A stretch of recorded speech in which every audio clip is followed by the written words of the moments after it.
je lève ma main, je prêche parmi vous, dans cette ville et dans ce pays, depuis de nombreuses années. Je vais vous dire, si jamais vous priez parce que vous voulez aller au ciel, acceptez ce message. Le reste ne vous conduira pas au ciel. L'intinsanie ne conduit pas au ciel. Les cartes de membres ne conduisent pas au ciel. Voici la Bible, il n'y a pas de carte de membres. Voici la Bible, il n'y a pas de tenue de membre d'église. La tenue que Dieu veut voir sur toi, c'est le baptême du Saint-Esprit. Recevez ce message, je vous le dis comme votre frère, comme votre fils, comme votre tout ce que je peux pour vous. Recevez ce message. La vie éternelle se trouve dans ce message. Vous saluez tous au nom du Seigneur Jésus-Christ. Et bonsoir à tous et à toutes. Ce soir, nous sommes rassemblés en ces lieux. Ce n'est pas pour un moment heureux, mais c'est pour un moment triste. Et je voudrais attirer l'attention de tout le monde que passer cette soirée et la journée de demain où devra avoir lieu l'enterrement, nous ne verrons plus l'illustre disparu. Et je pense donc que si nous pouvons lui rendre un hommage, c'est maintenant que cela doit être fait. Et avec un cœur plein de respect et de considération pour la personne qu'a été M. Zinga Pembelo Jean-Claude. Alors, je voudrais ici nous inviter à nous lever pour dire une prière et ensuite lire la parole de Dieu qui nous permettra d'avoir quelque chose pour nous souvenir du défunt à jamais.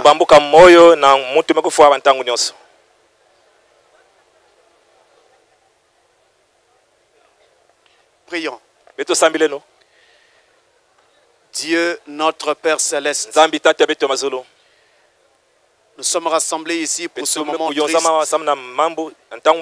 moment qui étreint les cœurs et un moment qui nous oblige également à réfléchir. Nous prions, Père, que tu nous regardes tous au travers du sang de l'agneau et que ta miséricorde conduise ce moment que nous allons partager ensemble. Nous prions aussi pour que tu puisses soutenir la famille éplorée, être le soutien des cœurs de toutes les personnes qui pleurent en ce moment.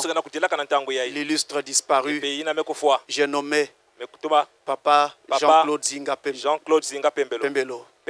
Puisses-tu être celui qui conduira ce moment et que ce moment, Seigneur, lorsqu'il aura pris fin, laisse dans nos cœurs quelque chose qui nous permettra de trouver le chemin qui mène vers la gloire. C'est au nom de Jésus-Christ et pour sa seule gloire que nous avons prié. Amen. Alors pendant que vous êtes debout, nous allons lire la parole de Dieu. Nous allons lire à deux endroits. Nous allons lire à deux endroits de la parole. D'abord dans Genèse au chapitre 23 et ensuite dans Genèse au chapitre 35. Dans Genèse 23, nous commençons au verset 1 jusqu'au verset 4. Après, nous allons prendre les versets 19 et 20. Et dans Genèse 35, nous allons prendre les versets 19 et 20. Commençons donc par Genèse chapitre 23, versets 1 à 4, avant de prendre les versets 19 et 20. Et nous lisons au nom du Seigneur Jésus-Christ. La vie de Sarah fut de 120 ans. Telles sont les années de la vie de Sarah. Sarah mourut à Kirjat Arba, qui est Hébron, dans le pays de Canaan. Et Abraham vint pour mener deuil sur Sarah et pour la pleurer. Abraham se leva de devant son mort et parla ainsi au fils de Heth. Je suis étranger et habitant parmi vous. Donnez-moi la possession d'un sépulcre chez vous pour enterrer mon mort et l'ôter de devant moi. Nous allons au verset 19 et 20. Après cela, Abraham enterra Sarah, sa femme, dans la caverne du champ de Macpéla, vis-à-vis de Mamré, qui est Hébron, dans le pays de Canaan. Le champ et la caverne qui demeurèrent à Abraham comme possession sépulcrale, acquise des fils de Heth. Nous tournons juste les pages pour aller dans Genèse au chapitre 35. Et nous prenons juste les versets 19 et 20. Genèse 35. Rachel mourut et elle fut enterrée sur le chemin d'Ephrata, qui est Bethléem. Jacob éleva un monument sur son sépulcre. C'est le monument du sépulcre de Rachel qui existe encore aujourd'hui. Amen. Que Dieu bénisse sa parole. Merci, vous pouvez vous asseoir. Et ce soir, à l'occasion de cette dernière veillée, touchant la disparition de papa Jean-Claude Zinga Pembelo, je voudrais nous entretenir sur les derniers mots que nous avons lus dans le dernier passage de l'Écriture. Le monument funéraire. Et nous allons réfléchir un moment là-dessus. Il est dit que quand Rachel mourut, Jacob enterra sa femme et il construisit un monument sur le lieu de la sépulture. Il bâtit un monument funéraire. Et la Bible dit que cela existe jusqu'à aujourd'hui. Et tous ceux qui pouvaient passer par là, au fil du temps, pouvaient se rendre compte que là, quelqu'un avait été enterré. Et pouvaient se rappeler ce qu'était cette personne à partir des inscriptions qu'on pouvait trouver sur ce monument. Ici ce soir, nous sommes rassemblés parce que nous sommes tous concernés. Il y a une chose que je n'ai jamais compris. Peut-être qu'un jour je comprendrai. Mais je n'ai jamais compris pourquoi. À l'occasion d'une veillée, au lieu que les gens soient plutôt dans une attitude de regret, de pleurs, de consternation, on trouve beaucoup plus de gens dans un coin qui rient, qui boivent, qui font du bruit comme si jamais ils ne mourront et qui parfois se livrent à l'alcool. Je n'ai jamais compris. Mais je voudrais dire que si jamais vous avez aimé papa Jean-Claude Zinga Pembelo, alors aujourd'hui et maintenant, c'est l'occasion de lui rendre la révérence. Et la moindre des choses à faire, c'est déjà d'être assez calme pour écouter ce qui se dit en son honneur. Si du moins vous l'avez aimé, ou alors vous ne l'avez pas aimé, et que vous faites simplement semblant. Mais je crois que tous ici sont concernés, de façon directe ou indirecte. C'est pourquoi si vous pensez que vous êtes concerné, que vous soyez un parent ou un ami, c'est l'occasion de lui rendre la révérence. Et je crois que nous sommes tous d'accord là-dessus. Papa Jean-Claude Zinga Pembelo est né en 1947. Et il est mort là au mois de mars 2022. C'est-à-dire qu'il nous quitte là à 75 ans. C'est pour dire qu'il a vécu longtemps. En tout cas, si je m'en tiens aux dispositions du monde actuel, 75 ans, c'est une très longue vie. Si l'on s'en tient aux dispositions de l'époque biblique, ça ne représente rien par rapport aux 969 ans de Mathusalem. Methuselah. Ça ne représente rien. Mais à l'échelle moderne de la vie d'aujourd'hui, 75 ans c'est un record. Il y a beaucoup de gens qui n'atteindront jamais cet âge. Et vous êtes d'accord avec moi que du point de vue de la Bible, si quelqu'un vit longtemps, ça veut dire qu'il a reçu une grâce de Dieu. On ne peut pas vivre longtemps, aussi longtemps qu'a vécu Papa Jean-Claude, si Dieu ne met pas sa main. Mais c'est Dieu qui a mis sa main, et ce Dieu-là sait certainement pourquoi. Il est père de 8 enfants, mais il en a eu 2 autres enfants qu'il a adoptés. Mais ce qui fait un total de 10. Il a été quelqu'un qui a travaillé dans le chemin de fer. Il était conducteur de train. Avec toute l'expérience que cela peut amener à un individu, par les va-et-vient que l'on fait, les paysages que l'on voit, les populations que l'on rencontre, les gens que l'on côtoie et que l'on coudoie. Alors c'est quelqu'un qui était vraiment rempli d'expérience de la vie, qui lui a donné de très grandes qualités, que je crois que tout ce quartier ici est d'accord avec moi.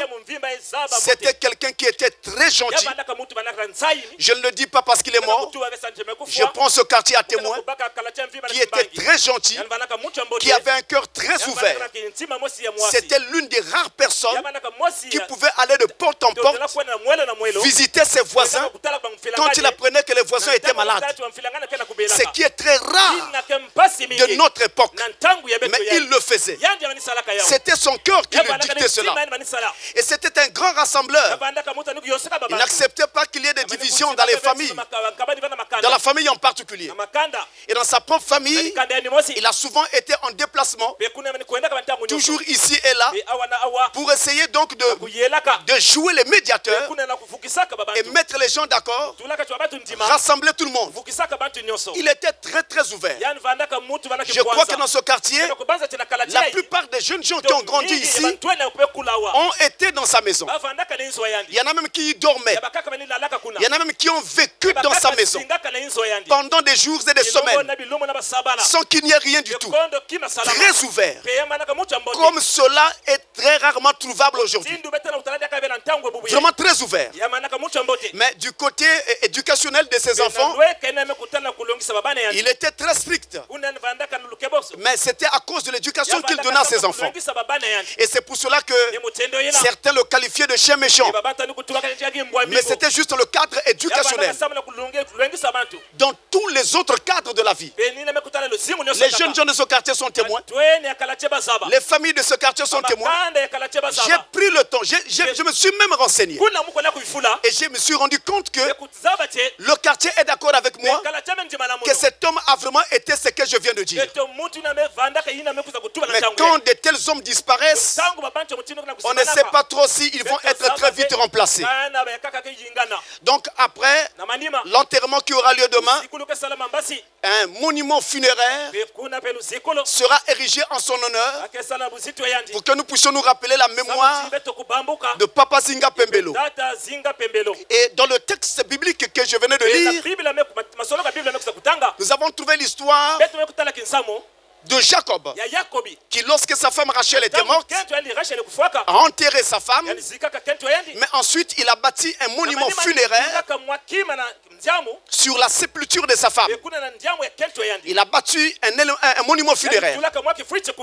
Et il a enterré ainsi son mort, mais il n'a pas simplement enterré et s'en est allé, mais il a enterré et a laissé un monument afin que nous on sache où est-ce que Rachel avait été enterrée.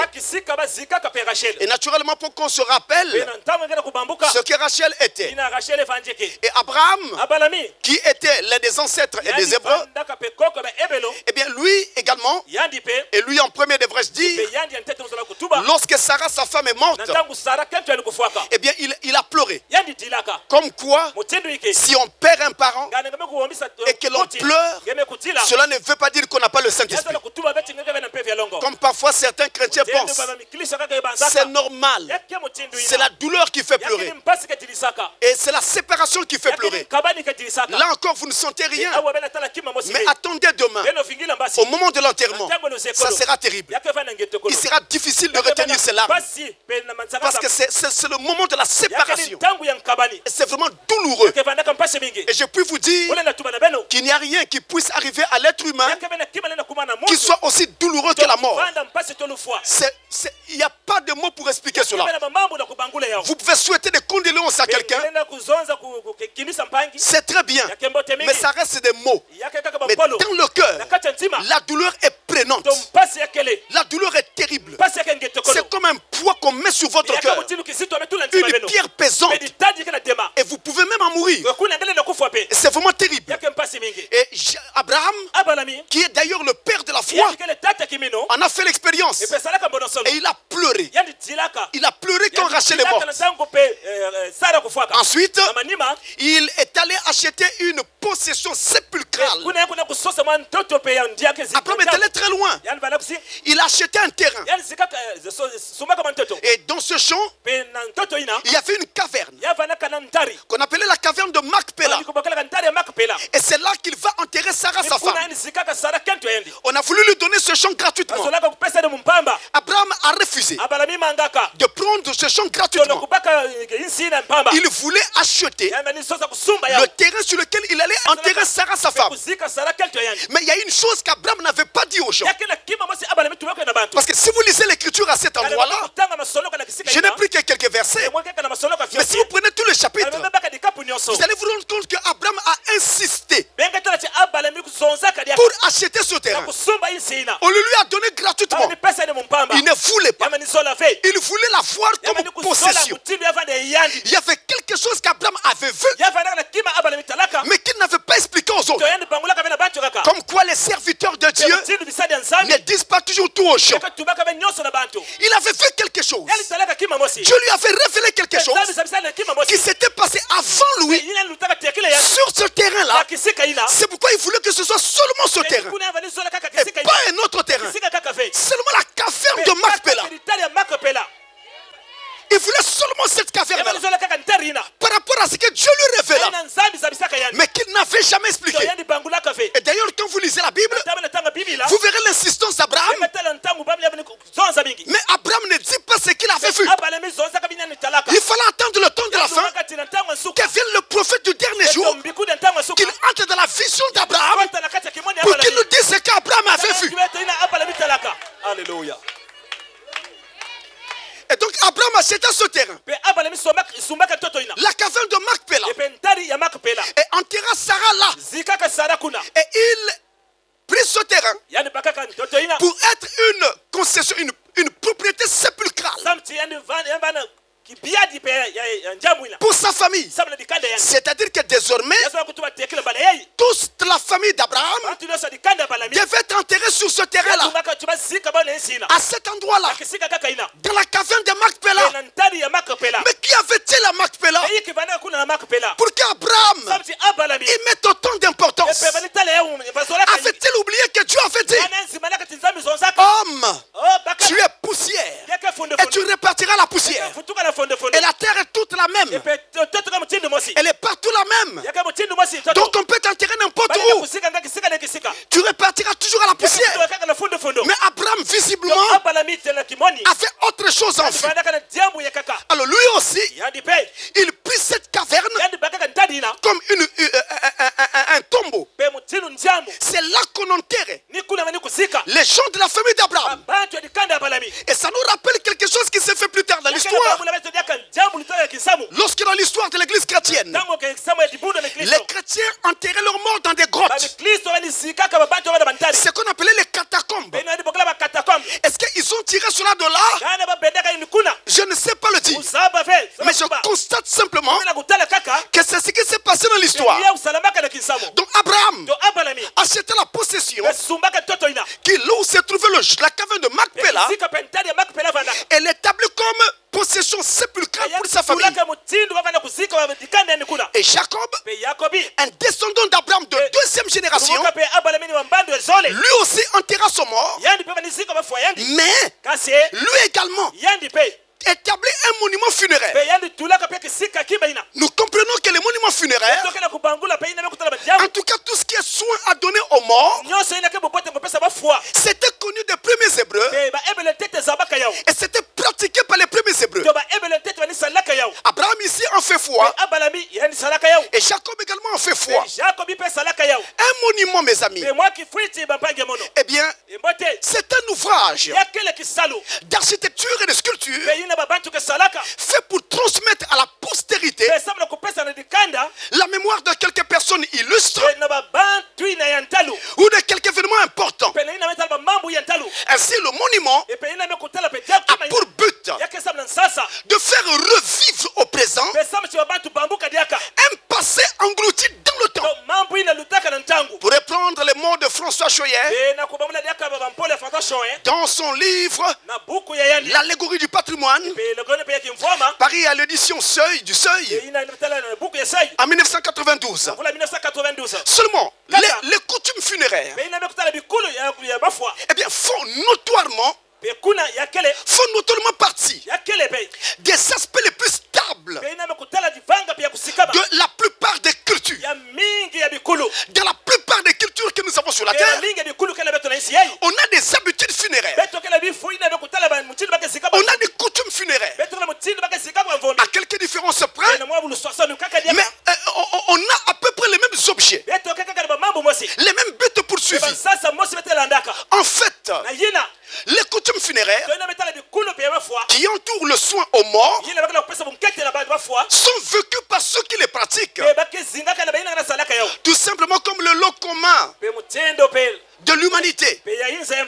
Alors on ne peut les classer nettement ni comme païennes, ni comme chrétiennes, ni comme populaires, ni comme superstitieuses.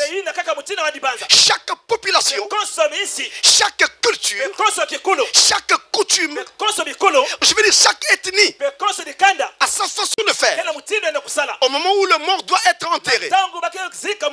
Et ces monuments funéraires sont élevés à la gloire du défunt.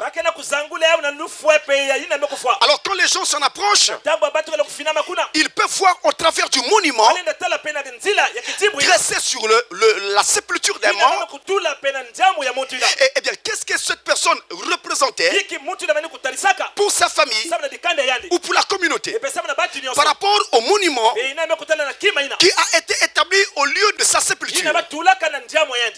Et cet édifice-là, le monument funéraire, eh bien, est considéré comme quelque chose de sacré. Maintenant, au moment où on doit le construire, eh bien, c'est commandé. Les gens qui en font la commande, eh bien, ils en font la commande en fonction d'intérêts particuliers et complètement divergents. Chacun va de ce que le mort représente pour lui. Chacun y va de sa philosophie de la mort, de sa foi religieuse et de beaucoup d'aspects de ces gens. Déjà tenez, le lieu où le mort doit être enterré, c'est déjà un choix qui n'est imposé à personne. C'est la famille qui choisit où le mort doit être enterré. Donc le cimetière, le lieu où le mort doit être enterré, c'est choisi par les particuliers. C'est la famille qui choisit. Sauf si on a affaire à un événement particulier où il y a eu des morts en masse. Alors là, on peut voir un gouvernement décider d'établir des fosses communes ou de se réserver un espace pour enterrer ces morts-là sans que la famille n'intervienne, pour qu'on se rappelle très bien l'événement, que l'événement soit en quelque sorte circonscrit.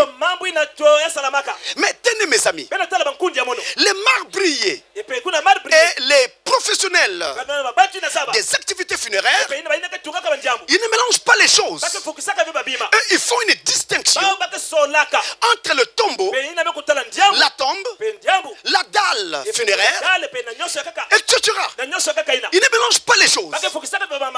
La tombe, c'est cette fosse mortuaire. la fosse mortuaire, le trou dans lequel on va mettre le mort.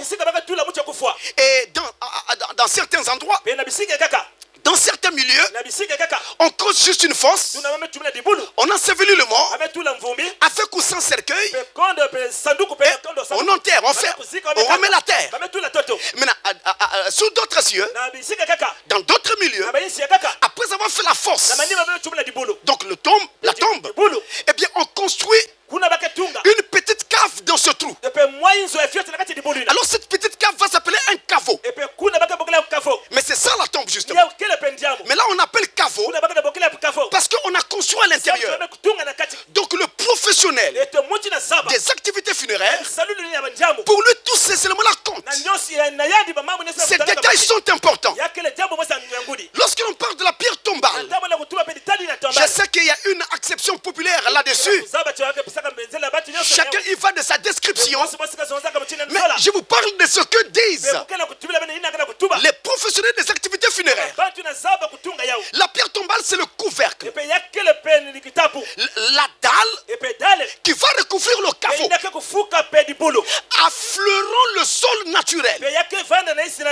Donc vous avez fait votre trou, vous avez enterré votre mort. Maintenant ce trou, vous le refermez par une dalle. Cette dalle s'appelle la pierre tombale. Maintenant cette pierre tombale, attention, peut aussi être un bloc de pierre recouvrant donc le caveau d'une personne et sur lequel on grave le nom de la personne décédée et les dates clés de sa vie. Alors ça peut se mettre même là à l'horizontale, ça peut se faire à la verticale. Et quand ça se fait à la verticale, alors votre pierre tombale prend le nom de stèle. Et cela est important de comprendre ces choses pour savoir exactement ce qu'on doit faire lorsqu'on doit rendre hommage à un mort. Surtout quand il s'agit d'une personne très importante, comme un père, comme dans le cas présent. Ensuite, on a le tombeau. Le tombeau, c'est... Avant d'arriver même au tombeau, vous savez par exemple qu'en ce qui concerne les enterrements, il y a des familles dans lesquelles il n'y a même aucune dalle qui est faite. On creuse un trou, il n'y a pas de caveau, juste une simple fosse. On y met le mort, on referme avec de la terre, on remonte la terre, ça fait une monticule, une monte de terre, et on met une croix. C'est tout ce qui se fait. Un peu comme dans l'Antiquité. Mais déjà dans le passé, les gens connaissaient les monuments funéraires.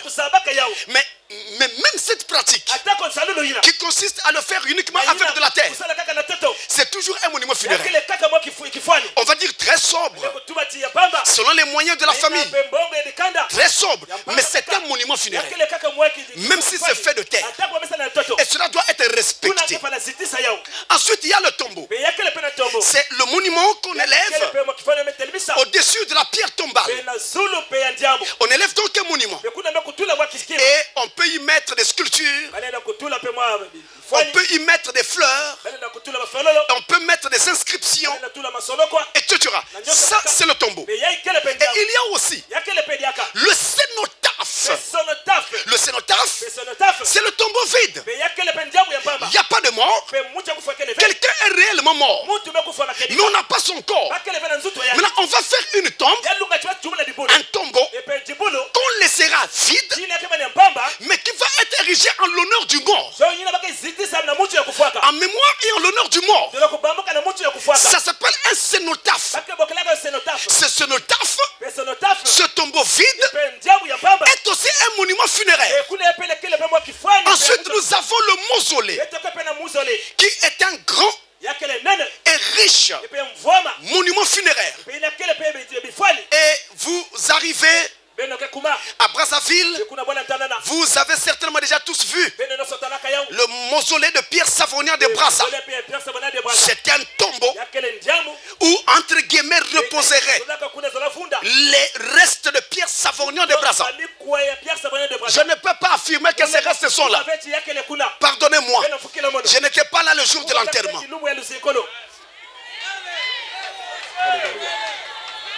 C'est un mausolée. C'est un grand et riche monument funéraire. Et si vous arrivez au cimetière de Mongokamba ou à Findulu, vous allez voir la différence des monuments qui sont dressés. Il y a même des chapiteaux qui sont très beaux, très jolis. Il y a des petites maisons avec baies vitrées, avec Nako, etc.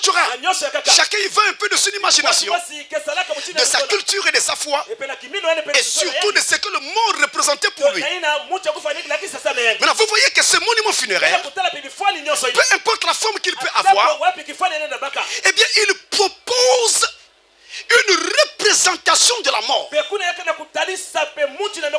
nous donne une certaine idée de la mort. Et il place donc les gens au cœur, il nous place au cœur des échanges. Des échanges qui font que les destinateurs, ceux qui destinent ce message, et les destinataires, ceux à qui le message est destiné, eh bien, ils varient. Ils changent tout le temps. On n'a pas tout le temps les mêmes destinateurs et on n'aura pas tout le temps les mêmes destinataires. Ça va dépendre de la personne qui est décédée, de son champ d'influence, de sa famille, du rayonnement de sa famille, etc. Et ces monuments funéraires sont donc en réalité, même si l'on dit qu'ils sont élevés à la gloire du défunt, mais en réalité, ils sont élevés par des vivants, pour des vivants, pour leur permettre une appropriation commune de la mort. C'est-à-dire pour que chacun puisse s'imprégner de cette grande et grave notion de la mort et de la réalité qu'elle représente, afin qu'un enseignement, rien que par le monument, soit donc transmis à la postérité. Je me rappelle les mots de Fontenelle,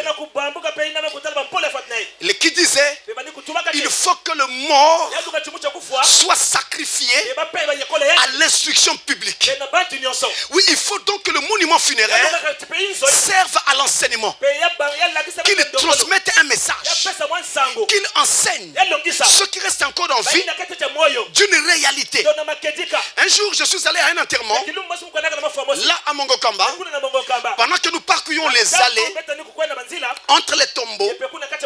Alors je veux arriver quelque part, je vais voir un tombeau qui était fait d'une simple morte de terre, et on avait mis un piquet qui servait de croix avec une inscription. Écoutez-moi très bien, voici ce que disait cette inscription, et je ne l'oublierai jamais tant que je vivrai. L'inscription disait, sur la croix, il était écrit, ce que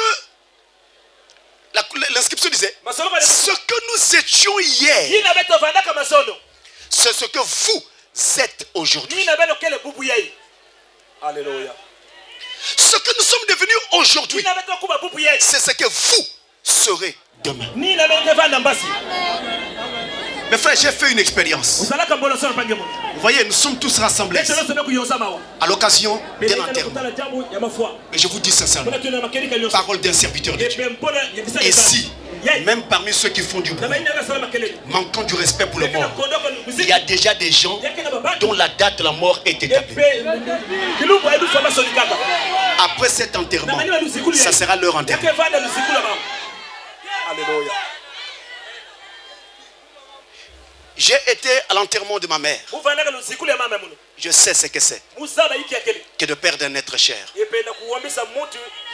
Je sais ce que c'est. Tout le temps de la veillée, j'avais l'air solide. C'est moi qui soutenais mes frères, mes soeurs. J'avais l'air solide. On aurait dit que c'était vraiment le pasteur. Mais le jour de l'enterrement, je me suis apprêté. Je me suis habillé. Et alors, quand on a dit maintenant sortons pour partir, là, j'ai lâché. Je n'ai pas compris ce qui s'est passé. J'ai pleuré comme un bébé. Je venais de me rendre compte qu'à partir d'aujourd'hui, je ne verrai plus jamais maman. Et si je vous en parle, ce n'est simplement pas pour vous émouvoir. Parce que j'ai fait une expérience. À l'occasion de cet enterrement, j'ai vu un oncle. C'était même un colonel. Il était là, le jour de la veillée. Ça parlait comme parlent les gens là. Ça faisait du bruit dans les coins. Mais une année après l'enterrement de maman, jour pour jour pratiquement, il est mort. Qu'est-ce que ça veut dire? Ça veut dire que pendant que nous étions à cet enterrement, cet homme-là, sa date était déjà établie.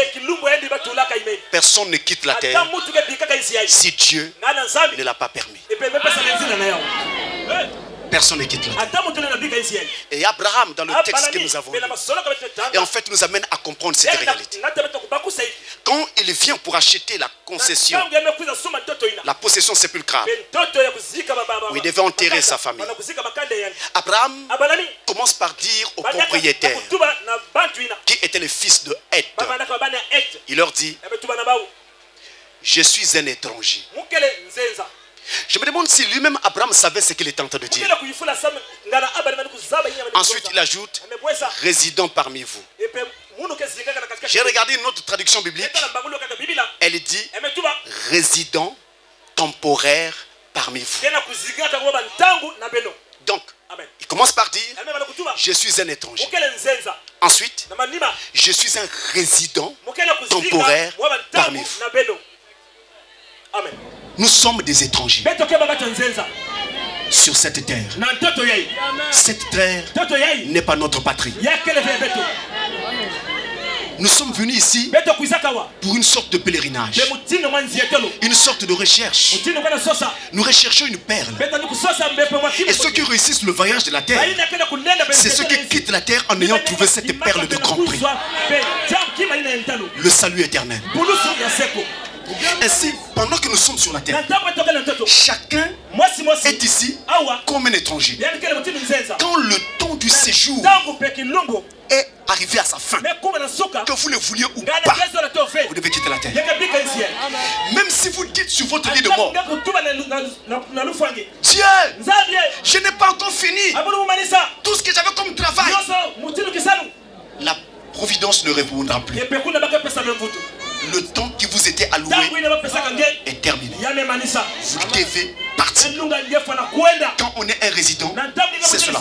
Tenez, pour ceux qui ont déjà été à l'étranger, on vous donne un visa. Et sur votre passeport, le visa est un cachet qui indique le nombre de jours que vous allez passer sur le territoire étranger. Donc quand vous rentrez, la police des frontières vous enregistre. Vous êtes dans un fichier. Vous faites circuler dans le pays comme vous voulez. Mais vous êtes dans un fichier. Maintenant, si on vous a donné 20 jours, vous allez jusqu'à 21 jours. Le 22e jour, vous vous présentez à l'aéroport pour prendre votre vol et repartir. Et pourtant vous rentrez, on va vous arrêter. Il dit, mais je rentre. Il dit, oui, vous rentrez, mais vous avez passé 2 jours de plus sur notre territoire. Vous payez. Ou vous allez en prison. C'est comme ça que ça se passe. Donc à la frontière là, à la sortie, on va contrôler si tu as respecté la durée indiquée par le visa. Et donc il y a un délai. Et lorsque la police fait sa patrouille dans la ville, on met la main sur vous. On vous demande vos documents. Vous présentez votre passeport. Et on remarque que la durée de votre séjour a expiré. Il n'y a rien à faire. On vous ramasse en panier à salade. On va vous jeter à l'aéroport. Vous devez être embarqué et rentrer chez vous. Vous laissez tout. Vous êtes embarqué comme ça. Parce qu'il y a un délai. Et la mort, on ne négocie pas avec. On ne négocie pas avec. Lorsque ce moment-là arrive, vous êtes obligé de partir. Qui que vous soyez, peu importe votre titre, votre grade, votre rang social, votre argent, votre orgueil, vos biens matériels, tout va rester.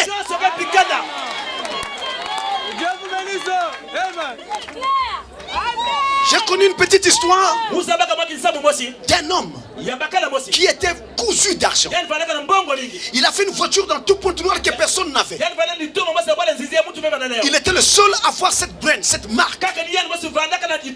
Et là où il y avait son entreprise, aucun travailleur ne pouvait s'approcher de cette voiture pour s'y appuyer, s'y adosser, encore moins s'asseoir dessus. Si on surprenait un travailleur dans l'une de ses postures, il était renvoyé sans autre forme de procès. Parce que cet homme chérissait vraiment sa voiture. Un jour, chose bizarre, vous allez comprendre l'éphémérité du monde. Tant que vous ne comprendrez pas ça, vous n'êtes pas encore un homme. Un jour, un travailleur avait beaucoup travaillé. Il était vraiment fatigué. Alors qu'est-ce qu'il fait? Il va faire ce qu'il ne faut jamais faire. Il ne s'adosse même pas. Il ne s'appuie même pas. Il vient carrément s'asseoir sur le capot du véhicule. Il s'assoit. Qui va le surprendre? Le monsieur en personne. Il sort, il surprend le gars. Le gars, voyons le chef, il saute. Et il commence à trembler. Il dit pardon chef. Pardon chef, j'étais tellement fatigué. À sa grande surprise, là où d'autres étaient renvoyés, lui le chef lui dit: oh, tu peux t'asseoir. Ça sont des biens de la terre. Ça va rester. Assieds-toi, il n'y a pas de problème. Il reste calme. Il dit: quoi? Mes collègues ont été renvoyés pour ça. Comment moi? Quelque chose qui me va. Quelques jours après, ce monsieur-là est mort. Vous comprenez ce qui se passe? Il avait été averti qu'il était en train de partir. Et il avait compris que là où il partait, sa voiture ne pouvait pas l'accompagner.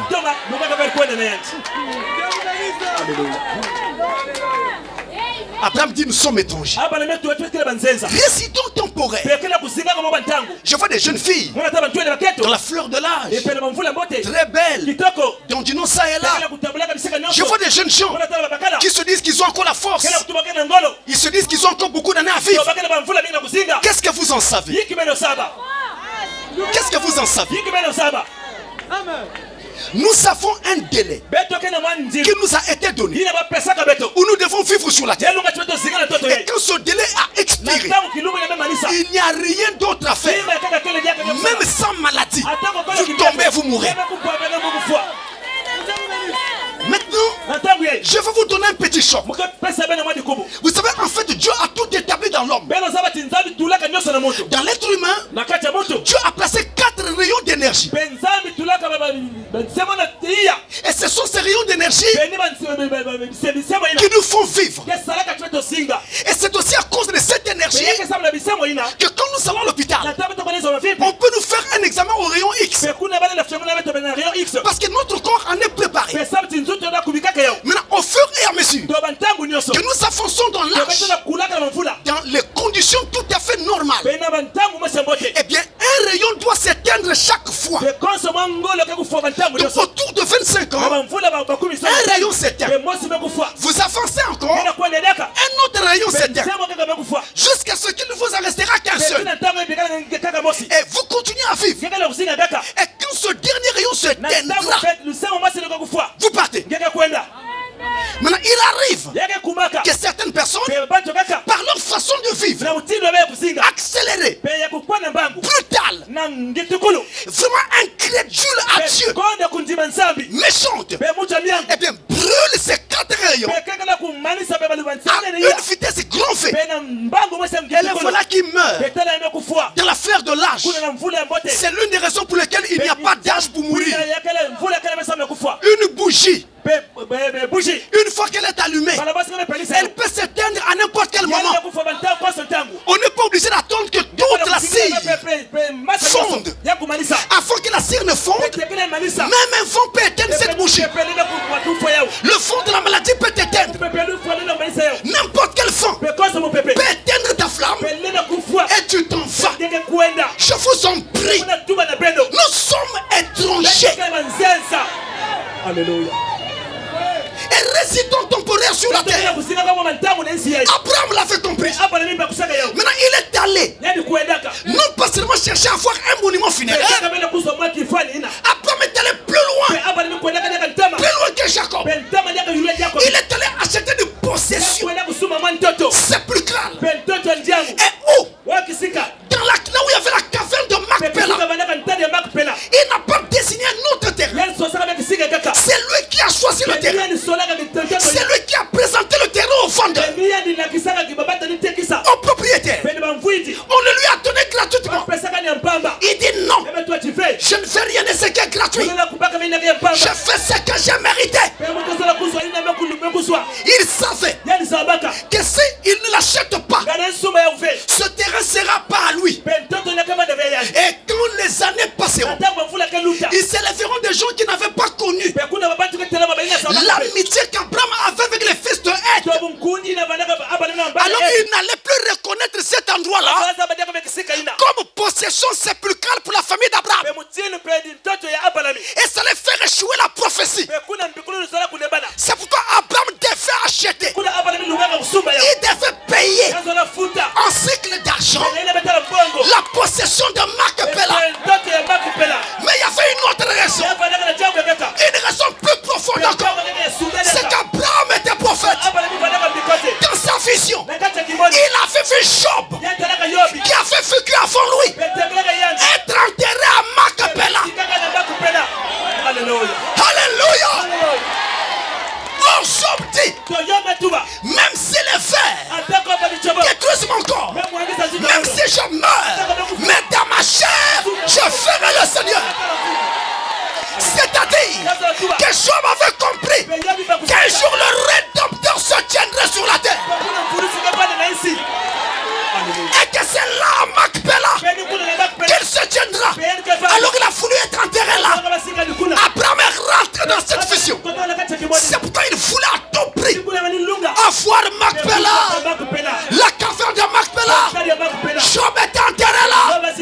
Sarah est enterrée là. Abraham est enterré là. Isaac est enterré là. Jacob, il est mort en Égypte. Mais il a dit à sa famille, ne m'enterrez pas ici. Prenez mes os, amenez-moi à Macpéla. Alléluia. Joseph, en Égypte, il a dit à sa famille, je vais mourir, mais s'il vous plaît, gardez mes os dans un sarcophage. Gardez mes os. Un jour, je vous visiterai. Et quand vous sortirez, amenez mes os avec vous. Allez m'enterrer à Macpéla. Pourquoi Macpéla se trouve en Canaan, la Palestine. C'est là que devait se tenir les prémices de la résurrection. Vous connaissez les prémices de la résurrection? Je peux citer son nom avec toute joie. C'est Jésus de Nazareth. Il est venu. Il a dit maintenant, je vais donner ma vie. Personne ne me l'enlève. Mais c'est moi-même qui la donne. Je la donne volontairement. Car j'ai le pouvoir de donner ma vie et de la reprendre.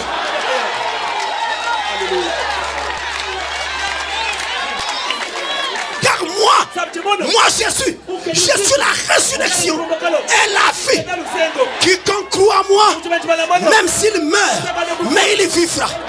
Si vous êtes un chrétien, un croyant en Jésus-Christ, vous allez ressusciter.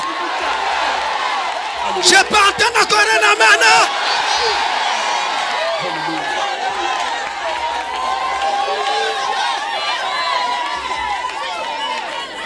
Et là je dois vous dire mes amis, en ce moment sur la terre, cette résurrection est tellement évidente que Dieu nous a laissé un témoignage devant le monde entier que cette résurrection, c'est quoi mes amis?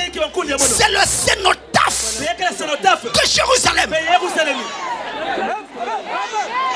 Le tombeau vide de Jérusalem. Mon Montrez-moi un homme qui est mort sur la terre, un être de chair comme toi et moi, mais qui a laissé un tombeau vide.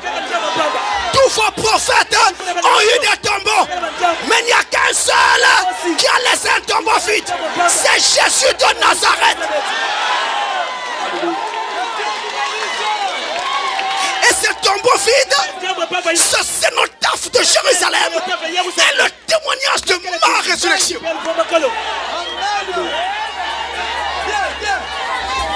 Le témoignage de notre résurrection. Mon Dieu. Alléluia. Écoutez encore un peu de folie de ma part. Vous savez, mes amis, en ce qui concerne les monuments funéraires, il y a un autre monument funéraire qui a été placé sur la terre, mais pas n'importe où. En Égypte, au centre de la terre. Et peu importe la position du soleil, ce monument funéraire ne projette pas d'ombre.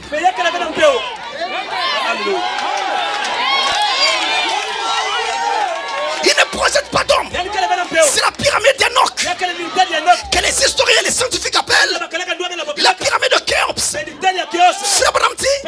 C'était la deuxième Bible de Dieu. La première Bible était écrite dans les cieux, dans le zodiaque, parce qu'à cette époque on n'avait pas de livre de ce genre. Alors Dieu écrivit ce message dans les cieux. Ainsi le premier signe du zodiaque, eh bien ce n'est pas le premier signe du zodiaque que le monde consulte aujourd'hui. Parce qu'après le déluge, les choses avaient basculé. Mais avant le déluge, le premier signe du zodiaque, c'était la Vierge. Et le dernier signe, le lion. Or la Vierge, pourquoi Dieu indiquait dans les cieux, par le zodiaque, par les étoiles, par les constellations, qu'il viendrait par une Vierge. Le dernier signe, c'était le lion. Pourquoi? Parce que dans sa seconde venue, ce que nous attendons, il viendra comme le lion de la tribu de Juda. Ça, c'était la première Bible. Il a écrit dans les cieux pour obliger les hommes de lever la tête et de regarder le Dieu qui vit plus haut. La deuxième Bible est écrite dans des pierres. C'est ce monument funéraire, la pyramide de Khéops. Amen. Et voici la troisième Bible, dernière Bible de Dieu. C'est ce livre que vous avez. Mais dites-moi, mes frères, ce monument de Khéops, la Bible en parle. Dans Genèse, plutôt Exaïe 19, le verset 19, Dieu dit: je vais placer un monument sur la terre. Et ce monument-là transcende les époques, transcende les générations, transcende les cultures. Quand les chercheurs d'or sont allés trouver ce tombeau, parce que c'est un tombeau, ce monument funéraire, ils ont cherché la porte d'entrée, ils ne la trouvaient pas, jusqu'à ce que finalement ils l'ont trouvé. Quand ils ont essayé de rentrer, ils sont glissés vers le bas. Alors ils ne comprenaient pas. La pyramide était levée. Comment on doit glisser? C'était le plan de Dieu. Pour monter, il faut descendre. Et la Bible dit: l'humilité précède la gloire. Alors ils sont descendus. Arrivés quelque part, il y avait une montée. Et quand ils entament la montée, ils rentrent presque tout de suite dans une grande galerie. Je ne sais pas ce qui se passe. À partir de la première marche de la grande galerie, souterrainement, si vous allez vers la gauche, vous allez vers la chambre de la reine. Et si vous abandonnez ce chemin-là, vous continuez la marche de la grande galerie, vous allez passer par 7 escaliers, 7 marches. Je ne sais pas pourquoi, mais quand vous traversez ces 7 marches, vous arrivez sur un plateau. Et sur ce plateau, il y a une antichambre. Un messager se tient là. Et c'est lui qui doit vous introduire dans la chambre du roi, qui se trouvait à l'ouest. Et avant qu'il ne vous introduise, l'antichambre du messager et la chambre du roi étaient séparées par 3 rideaux. Donc ce messager devait ouvrir les 3 rideaux pour vous permettre d'entrer.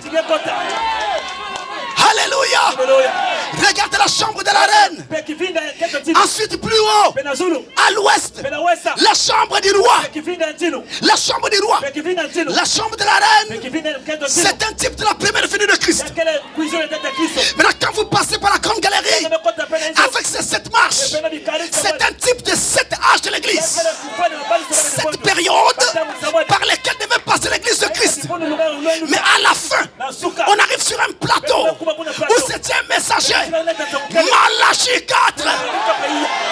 Le dernier messager, le dernier prophète, il doit lever 3 rideaux, 3 poules. Le premier poule, la guérison divine. Le deuxième poule, le discernement. Le troisième poule, l'ouverture de la parole. Et ces 3 rideaux représentent aussi les 7 sceaux. Alléluia. Et quand il ouvre, amen. Quand il ouvre, ce n'est pas toi qui ouvre. Ce n'est pas moi qui ouvre. C'est le messager qui ouvre. Sous l'inspiration du roi du ciel. Il ouvre. Tu rentres. Et quand tu rentres, stupéfaction. Tu es étonné. Tu te retrouves devant un corps en marbre. Mais qui brille. Il brille comment? Et pourquoi? Il y avait une ouverture à l'ouest. Une sorte de tranchée par laquelle devait passer l'air. L'aération. Et donc la lumière entrait par là. Et éclairer ce corps en marbre. Et alors, à partir de cette lumière, vous voyez clairement qui est couché. Vous voyez sa tête, vous pouvez même la toucher. Vous voyez son cou, vous pouvez la toucher. Vous voyez ses épaules, etc. Donc vous voyez chaque partie du corps. Mais sans cette lumière, on ne peut pas identifier clairement le corps. Vous allez toucher les pieds en pensant que vous êtes en train de toucher la tête. Mais c'est la lumière qui l'éclaire. Il fallait attendre le message du temps de la fin pour nous éclairer le corps de Jésus. Voilà ce monument funéraire. Il nous a laissé ce si grand message. Et je peux vous dire, la main sur le cœur et le cœur dans la main, que quiconque a cru ce message va ressusciter. Alléluia. Amen. Et si vous n'avez pas encore cru ce message, croyez ce message.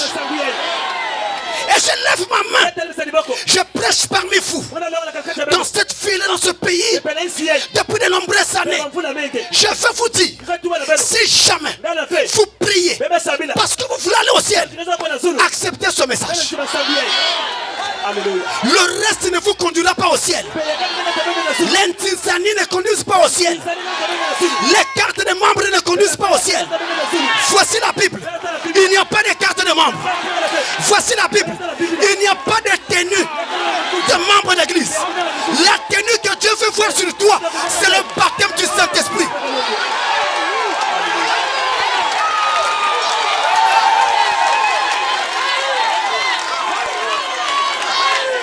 Recevez ce message. Je vous le dis comme votre frère, comme votre fils, comme tout ce que je peux dire pour vous. Recevez ce message. La vie éternelle se trouve dans ce message.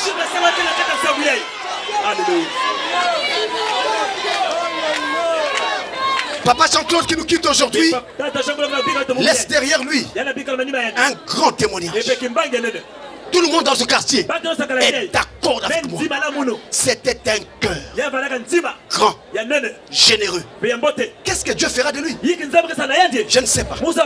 Mais je sais une chose. C'est qu'il est écrit. Il y a des gens qui seront sauvés uniquement à cause de la bonté de leur cœur. Au moment où ils exprimaient cette bonté, ils ne savaient pas que celui envers qui il l'exprimait était un fils de Dieu, une fille de Dieu.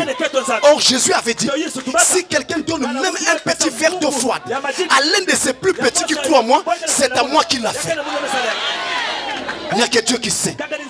Mais demain, quand un monument funéraire sera tressé sur sa sépulture, rappelez-vous, ce monument sera tressé pour que nous nous rappelions qui était Papa Jean-Claude Zinga Pembele.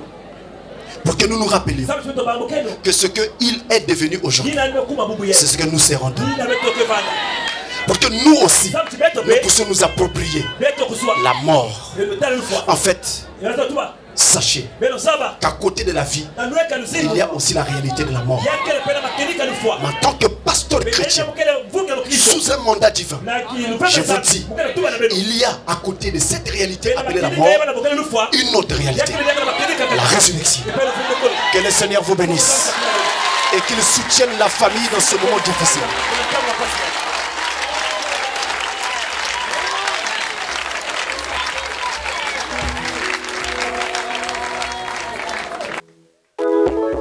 On va dire une prière. Peut-être que quelqu'un voudrait accepter Christ maintenant d'une façon ou d'une autre. Même si vous ne voulez pas l'accepter, peut-être simplement vous pouvez prier pour la famille éplorée. Et n'oubliez pas, vos frères, vos soeurs, ceux qui ont perdu un papa Jean-Claude, ils sont en larmes dans leur cœur. Et demain, ça sera encore très difficile. Votre prière les aidera. Tous ensemble. Prions. Tous ensemble.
Remplis, remplis mon frère, ta lampe pleine d'huile.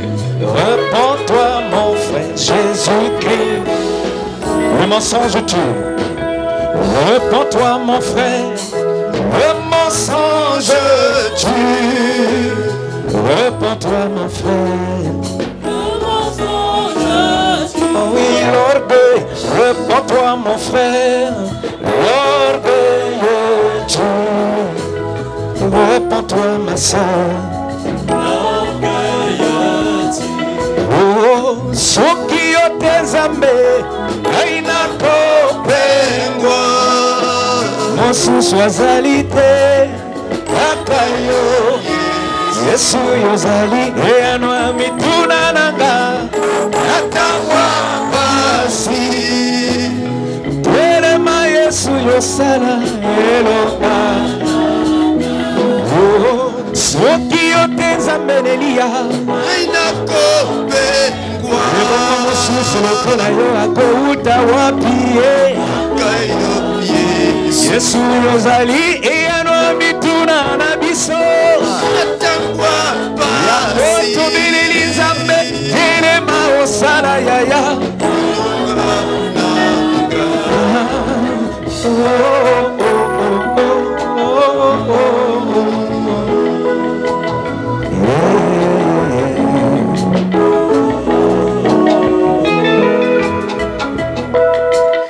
Seigneur notre Dieu, nous rendons grâce pour cette occasion que tu nous as donnée de partager ensemble la parole. Amène-la dans le cœur de chacun. Que ça pèse lourd sur le trône de chaque personne qui l'a entendu. Et que Seigneur, les gens méditent là-dessus et ne te tournent pas le dos. Aujourd'hui, nous pleurons Papa Jean-Claude. Demain, ce sera le tour de quelqu'un d'autre. Mais qui est déjà ici? S'il te plaît, Père, viens aider chacun des gens ici présents à prendre conscience de cette réalité de la mort. Et aide-les aussi, Seigneur, à saisir la réalité de la résurrection que tu donnes à ceux qui croient en toi. Souviens-toi des gens. Et souviens-toi aussi de la famille éplorée. Soutiens les cœurs. Ce moment va être très difficile jusqu'à ce qu'ils reviennent du tombeau. Je prie pour chacun d'entre eux afin que, Seigneur, tu soutiennes les cœurs, tu soutiennes les esprits, tu soutiennes le moral de chacun et que tu sois à leur côté. Plus que jamais, c'est le moment où tu dois montrer à tes enfants que tu es vraiment le consolateur. Au nom de Jésus-Christ. Amen.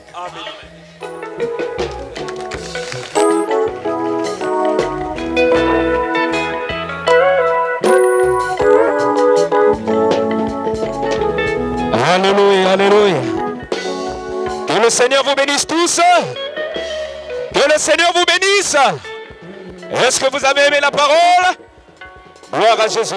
Le Seigneur Jésus qui s'approche de plus en plus.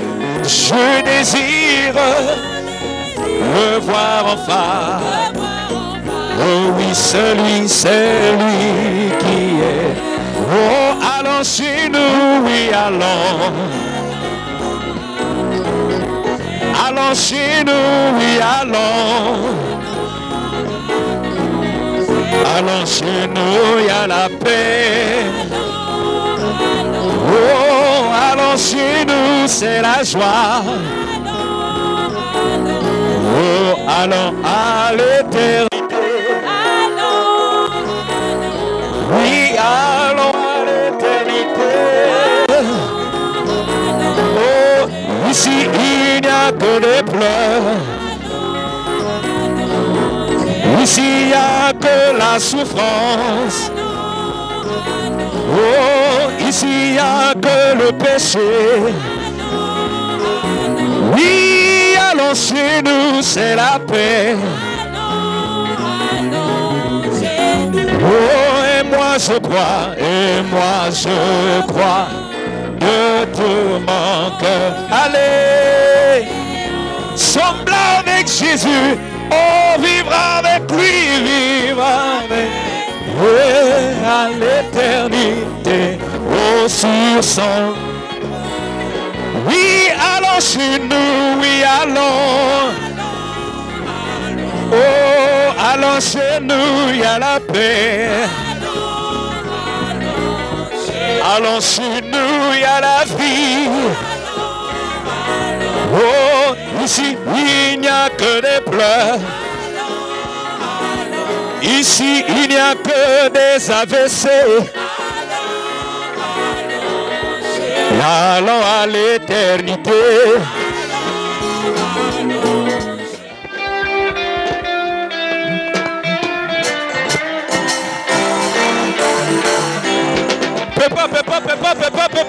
Pépa. Alléluia. Poussez des cris de joie. Je me sens tellement bien quand je suis en prière devant Jésus-Christ. Oh. La douleur coule en moi de la douce colombe. Oui, la paix dans mon âme. Oh, quel moment glorieux. Quand moi je suis en prière, ici à l'église, oh, quel moment glorieux. Quand je dis amen à la parole de Dieu, là-bas au soleil couchant.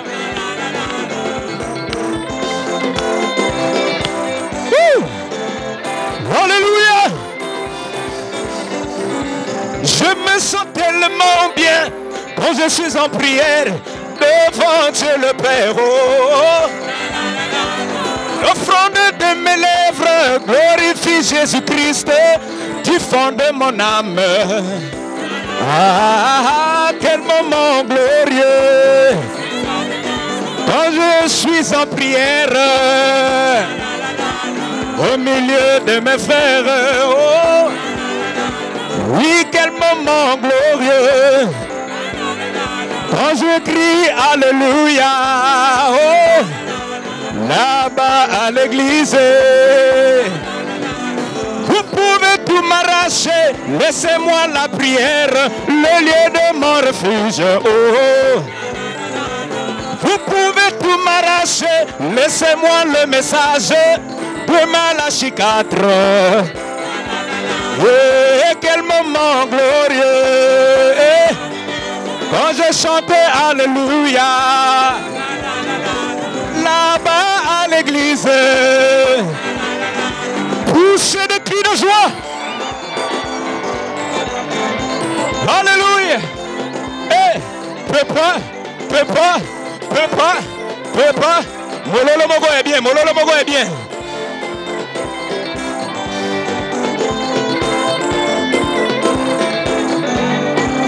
Vous pouvez tout m'arracher. Vous pouvez tout m'arracher. Laissez-moi la prière au lieu de mon refuge. Oh. Vous pouvez tout m'arracher. Vous pouvez tout m'arracher. Laissez-moi le message de Malachie 4. Oui, quel moment glorieux quand je chantais Alléluia là-bas à l'église. Que le Seigneur vous bénisse. Alléluia. On a fini. Que le Seigneur vous assiste. Que le Seigneur vous accompagne.